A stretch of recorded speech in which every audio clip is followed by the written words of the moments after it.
Roger that. An oil train derails, sending a fireball nearly 300 feet into the air, but one local man says it doesn't scare him. He's pushing for more oil trains to come right through his backyard.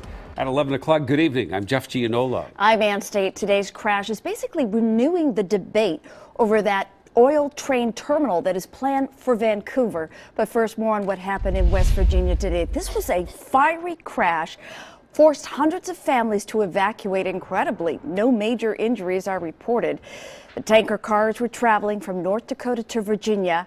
It is still unclear what caused them to derail in the first place. But an accident like this has a lot of folks questioning plans to build one locally here in Vancouver. A lot of folks are against that. They are, although we found a man who says he has no problem with it, even though he is directly in the line of fire should something happen. Our Jennifer Hoff digging deeper tonight. Washougal recently became the second city in Clark County to take a stand against the proposed facility that would bring more trains on these tracks through the city. But I talked to one homeowner who says he's all for more trains, and you won't believe where he lives. Sometimes 15 trains pass through the small town every day. 2 of them are carrying crude oil, and if the Tesora and Savage companies build an oil terminal in Vancouver, homeowner Chris Hickey tells me that number might double. If it was additional trains carrying windmills, I don't think anybody would be complaining about it. Hickey lives behind the tracks and still supports the jobs and 360,000 barrels of oil the project could bring. You know, we knew what we were getting into when we bought the property. Wow.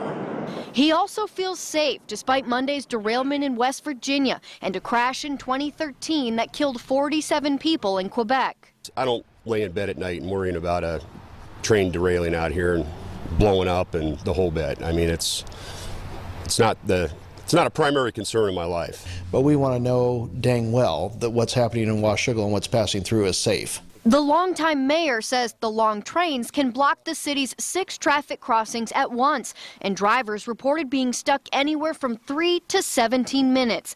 But Sean Gard isn't trying to stand in the way of exports. If there are some risks involved in it, we just want to know what those are so that we can try and work out some mitigation factors for those and be ready for anything that could happen. A week ago, the council adopted resolutions that expressed its concerns, and in a month, the Department of Ecology will release a study on just how safely trains can transport crude oil in Washington.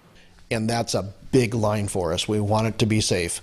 Ultimately, Governor Jay Inslee will decide whether this controversial project will get the go-ahead.